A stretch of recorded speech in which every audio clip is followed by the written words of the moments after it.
প্রত্যেক শিশুরই রয়েছে শিক্ষার অধিকার। বাংলাদেশে নিউরো ডেভেলপমেন্টাল ডিসএবিলিটি সম্পন্ন অধিকাংশ শিশু মানসম্মত শিক্ষা থেকে বঞ্চিত। ব্র্যাক ২০১৪ সাল থেকে সারা দেশে নিউরো ডেভেলপমেন্টাল ডিসএবিলিটি এনডিডি সেন্টারের মাধ্যমে শিশুদের শারীরিক ও মানসিক বিকাশ এবং মানসম্মত শিক্ষা নিশ্চিত করতে কাজ করে যাচ্ছে।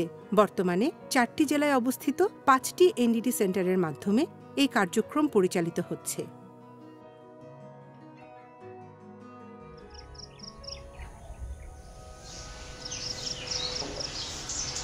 তামরিন, আম্মু, হাতে নাও।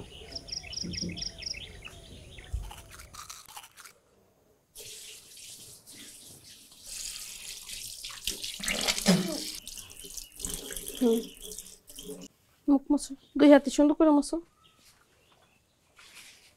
ধরেন আগে খুব কান্নাকাটি করতো, আগে খাওয়াই দিতে হইতো, এখন একা একাই খাইতে পারে।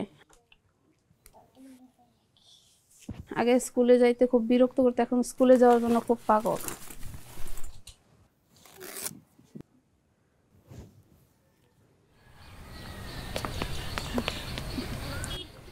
ব্র্যাক এনডিডি সেন্টার প্রতিবন্ধী শিক্ষার্থীদের নিয়ে আমরা কাজ করি।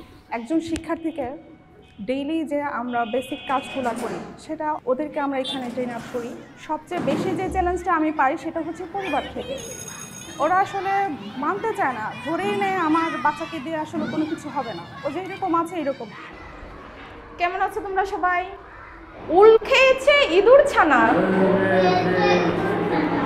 ঔষধে প্রাণ বাঁচে। 8, 9, 10। দেখি আমি কোথায় দিতেছি। হ্যাঁ, আমার সাথে সাথে অনেক প্যারেন্টস আছে যারা কখনো মা ডাকটা শোনে নাই, এখানে আসার পরে কথা বলা শিখেছে। অনেকে দাঁড়াতে পারতো না, যারা এখন 1 কদম 2 কদম হাঁটতে পারছে। আবার অনেকে কোনো কিছু ধরতে পারতো না, এখন কিন্তু নিজে কলম ধরে শুরু করেছে লেখাপড়াটা। আমাদের 4টা ভুবন আছে। 4টা ভুবনের মধ্যে আছে স্বপ্নের ভুবন, আপন ভুবন, রঙের ভুবন এবং গল্পের ভুবন। লাল রঙের মা মুরগি বলল, পিঠা বানাতে আমাকে কে সাহায্য করবে? রং পেন্সিল মনে করেন 1 প্যাকেট আনলে 3 দিন যাইতো না, মানে কাটার দিয়ে সমানে চোকাইতো। এখন একবার রং পেন্সিল আনলে মিনিমাম 2-3 মাস যায়।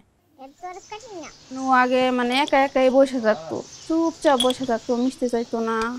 এগুলো মানে আগের চেয়ে অনেক ইমপ্রুভমেন্ট হয়েছে।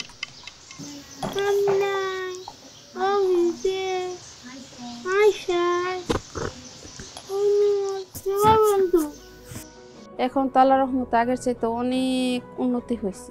এইটুকুতে আলহামদুলিল্লাহ। এখন নিজেরটুকু নিজে করতে পারলে, নিজেরটা নিজে বুঝতে পারলে তো সবসময় তো আর আমি থাকবো না, এটাই আর কি চাওয়া। বাগানে মাথার উপর চাঁদ উঠেছে, ওই মাগো আমার সুলুক পড়া গাছলাই দিকই। তামরিনের মতো মিলি এবং শরীফও একসময় নিউরো ডেভেলপমেন্টাল ডিসএবিলিটি সেন্টারের শিক্ষার্থী ছিলেন। মিলি এখন 9ম শ্রেণীতে পড়ছে এবং শরীফ কাজ করছে মোবাইল রিপেয়ারিংয়ের দোকানে। তাদের দুজনেরই স্বপ্ন স্বাবলম্বী হওয়া।